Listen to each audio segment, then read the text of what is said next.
नमस्कार प्यारे बच्चों। अब कल हमने पूर्णांक संख्याओं का गुणा ये हमने सीखा था। अब हम उसके कुछ व्यावहारिक प्रश्न हैं जिसे हम देखेंगे। आप सभी ज़रा ध्यान से देखिएगा इसे। देखिए, जैसे कि प्रश्नावली 1.3 में आपकी किताब के अंदर ये सवाल दिए गए हैं कि किसी भी हिमीकरण का अर्थात होता है कि ठंडा करने की जो प्रक्रिया है उसमें कमरे के तापमान को 40 डिग्री सेल्सियस से 5 डिग्री सेल्सियस प्रति घंटे की दर से कम करने की आवश्यकता है। इस प्रक्रिया के शुरू होने के 10 घंटे बाद कमरे का तापमान क्या होगा। तो आप यहाँ देख रहे हैं, देखिए, किसी भी हिमीकरण प्रक्रिया में कमरे के तापमान को 40 डिग्री सेल्सियस से 5 डिग्री सेल्सियस तक ठंडा करना है। तो हम पहले क्या लिखेंगे कि इसका जो प्रारंभिक तापमान है वो कितना है। तो आप देख सकते हैं यहाँ पर कि जो प्रारंभिक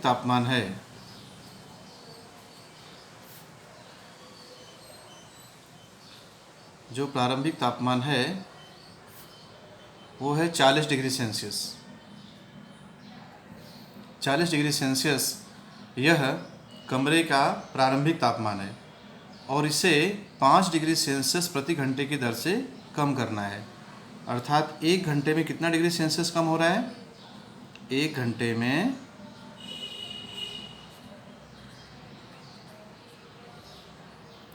5 डिग्री सेल्सियस कम हो रहा है।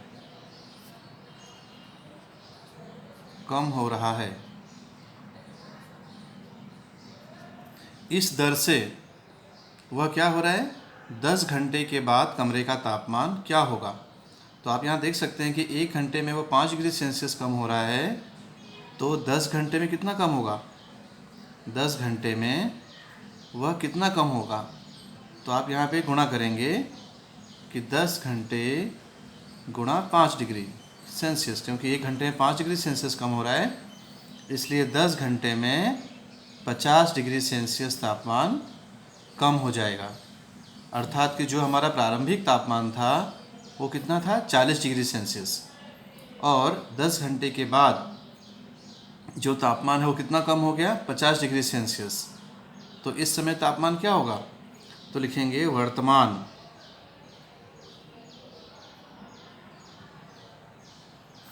अर्थात 10 घंटे के बाद, 10 घंटे के बाद का तापमान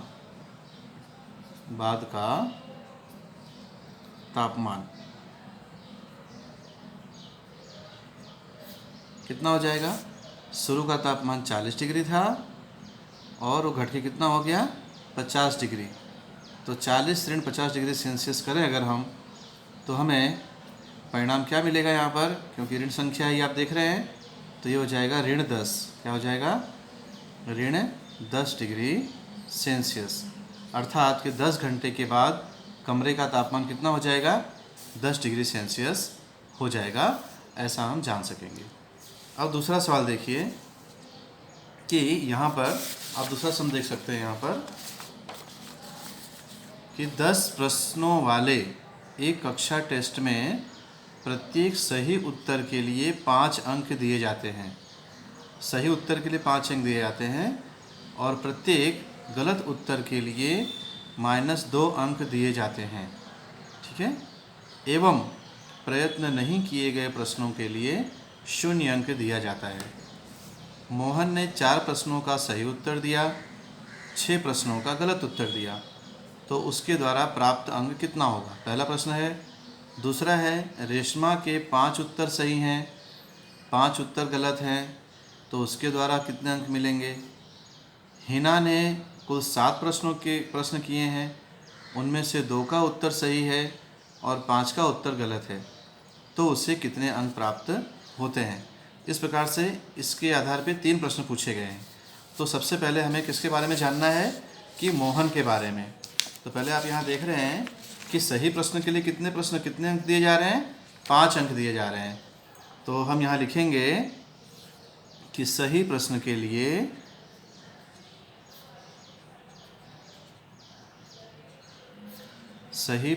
लिए कितने अंक दिए जा रहे हैं? 5 अंक। सही प्रश्न के लिए 5 अंक मिल रहे हैं तथा गलत उत्तर के लिए कितना मिल रहा है? गलत उत्तर के लिए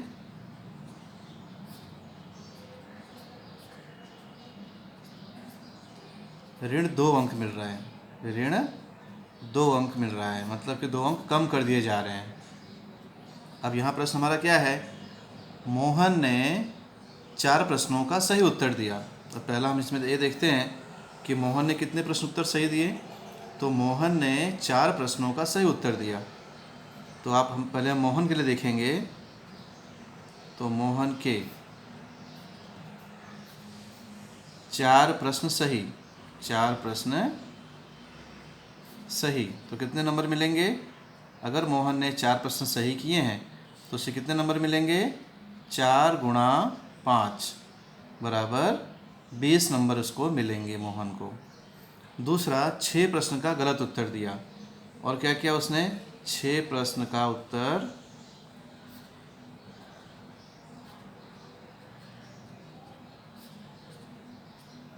गलत है।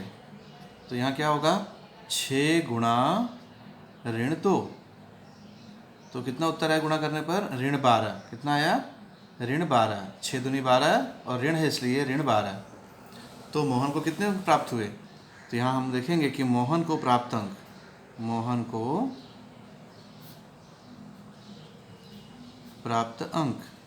कितने अंक प्राप्त होंगे? अब देख लेते हैं हम कि मोहन को जो सही प्रश्न था उसके लिए 20 अंक मिले और जो गलत प्रश्न था उसके लिए ऋण 12 अंक मिले। तो आप इसे सरल करेंगे तो कितना मिलेगा हमें? 20 और धन गुणा ऋण ऋण होता है, ऋण 12, इसलिए मोहन को 8 अंक मिलेंगे। कितने अंक मिलेंगे? 8 अंक, अर्थात मोहन को 8 अंक मिलेंगे। अब अगला हम देखते हैं रेशमा के लिए। अब रेशमा ने क्या किया? अब आप रेशमा के लिए देखते हैं हम। रेशमा के लिए हम देख रहे हैं यहाँ पर दूसरा जो है प्रश्न हमारा रेशमा के लिए। तो रेशमा ने क्या किया? तो रेशमा ने क्या किया? 5 उत्तर सही हैं। रेशमा के लिए कितने अंक मिलेंगे? हम रेशमा के लिए देखते हैं। तो रेशमा ने क्या किया? 5 उत्तर सही हैं। 5 उत्तर सही, अर्थात कितने अंक मिले उसको? 5 गुणा 5, क्योंकि हर सही प्रश्न के लिए उसको 5 अंक दिए जाते हैं। रेशमा के 5 उत्तर सही हैं, इसलिए रेशमा को 25 अंक मिला। लेकिन 5 उत्तर गलत भी है। और 5 उत्तर कैसे हैं? गलत हैं। 5 उत्तर गलत हैं। तो हम क्या करेंगे? 5 का गुणा किससे करेंगे? ऋण 2 के साथ करेंगे। ऋण 2, तो 5 दूनी कितना हो गया? 10। तो ऋण 10 उसको गलत उत्तर के लिए मिला। तो उससे कुल कितने अंक मिले? तो रेशमा को कुल कितने अंक मिले? कुल अंक आप यहाँ देख सकते हैं कि रेशमा को सही उत्तर के लिए 25 अंक मिला और गलत उत्तर के लिए ऋण 10 अंक मिला। तो आप यहाँ देख सकते हैं कि प्लस इंटू माइनस माइनस होता है, तो यहाँ हो जाएगा 25 माइनस 10। क्या परिणाम मिला हमें? 15। अर्थात हम कह सकते हैं कि रेशमा को 15 अंक मिलेंगे। अगला हम प्रश्न देखते हैं सी। हम देखते हैं हिना के लिए। देखिए हिना को क्या हुआ? तो 3rd नंबर देखो सी। हिना ने कुल क्या किया? हिना ने कुल मिलाकर 7 प्रश्नों के उत्तर दिए। हिना ने क्या किए? 7 प्रश्नों के उत्तर दिए। उनमें से 2 का उत्तर सही, 5 का उत्तर गलत। तो आप यहाँ देखिए सी वाले प्रश्न में हिना के लिए हम देखते हैं कि हिना ने क्या किया। तो हिना के लिए क्या हो रहा है कि 7 प्रश्न सही, सही प्रश्न के उत्तर कितने हैं? सही प्रश्न 7, अर्थात 7 गुणा 5, कितने अंक मिले? 35 अंक मिले। सही प्रश्न 7, इसलिए प्राप्त अंक, जो प्राप्त अंक हुआ वो कितना हुआ? 35 हुआ। उनमें से 2 का उत्तर सही है। हिना ने 7 प्रश्न किए हैं, उनमें से 2 का उत्तर सही है। सॉरी, कुल मिलाकर 7 है। कुल मिलाकर के उसने 7 प्रश्न किए हैं और सही कितने हैं? ये कुल प्रश्न है, सॉरी है, ये कुल प्रश्न 7 हैं, जिसमें से सही कितने हैं? सही प्रश्न उसके 2 हैं। तो 2 गुणा 5 कितने नंबर मिले? 10 नंबर मिले। उनमें से 2 का उत्तर सही है और 5 का उत्तर गलत है, और 5 गलत। 2 सही और 5 गलत है। अगर 5 गलत है तो हम क्या करेंगे? 5 गुणा -2, तो हमें परिणाम क्या मिलेगा? -10। जब हम दोनों को जोड़ेंगे तो हिना को कितने उत्तर मिले? तो 10 धन -10, तो परिणाम में क्या मिलेगा? 0। अर्थात हिना को 0 अंक प्राप्त हुआ। ये हमने ऐसा व्यवहारिक प्रश्न देखा। अगला प्रश्न देखते हैं, नया प्रश्न देखते हैं। इसके बाद आप यहाँ देख रहे हैं 8वां सवाल जो आपकी किताब का है कि एक सीमेंट कंपनी को सफ़ेद सीमेंट बेचने पर 8 रुपया प्रति बोरी की दर से लाभ होता है। यदि वह सफ़ेद सीमेंट बेचता है तो उसे 8 रुपया प्रति बोरी की दर से लाभ होता है, और यदि ग्रे रंग की सीमेंट बेचने पर उसे 5 रुपया प्रति बोरी की दर से हानि होती है। सफ़ेद सीमेंट बेचने पर उसे 8 रुपया लाभ होता है प्रति बोरी, और अगर ग्रे रंग की अर्थात स्लेटी रंग की बोरी बेचता है तो उसे 5 रुपया प्रति बोरी की दर से हानि होती है।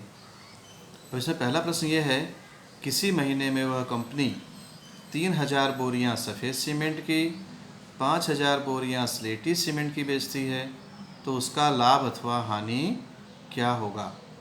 ठीक है, अगला देखते हैं।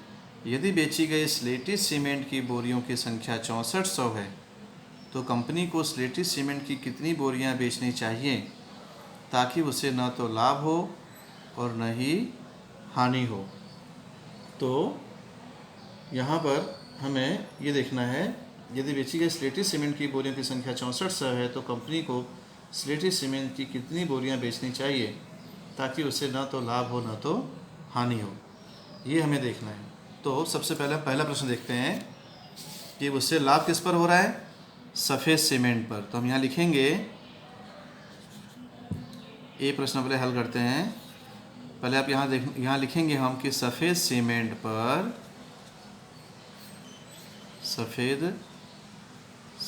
पर कितना लाभ हो रहा है? 8 रुपया प्रति बोरी, उससे क्या हो रहा है? लाभ हो रहा है। और ग्रे सीमेंट अर्थात कि स्लेटी सीमेंट पर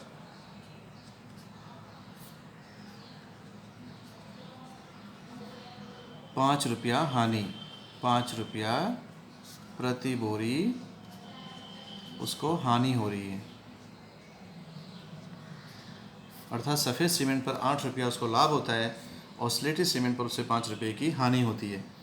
अब उसने क्या किया? 3000 बोरियां सफ़ेद सीमेंट की बेची। तो हम लिखेंगे कि सफ़ेद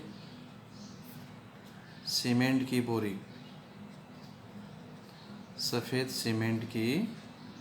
बोरी उसने कितनी बेची? सफ़ेद सीमेंट की बोरी उसने बेची 300। कितनी बेची उसने?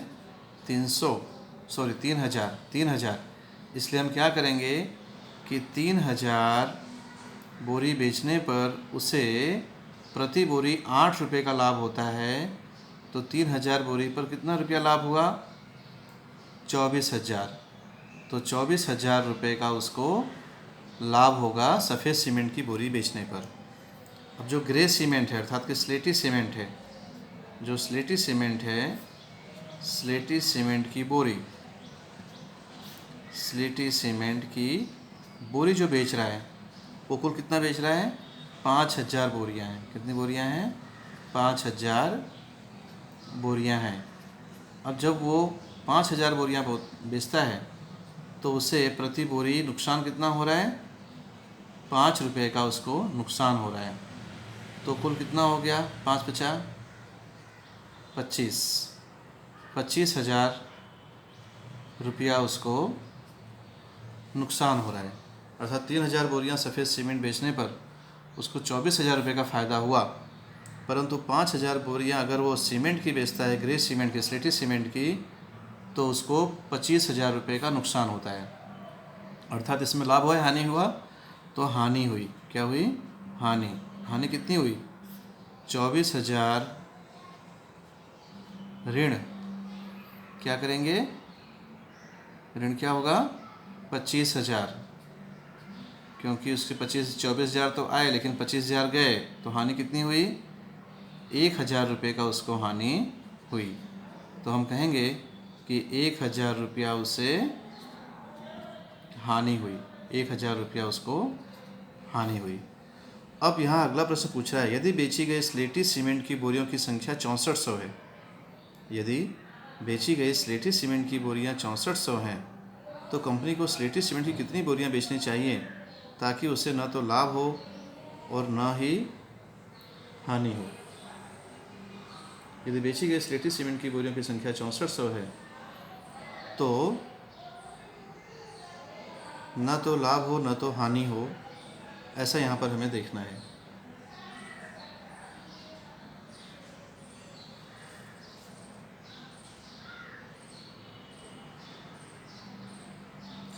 यहाँ पर प्रश्न कुछ गलत है।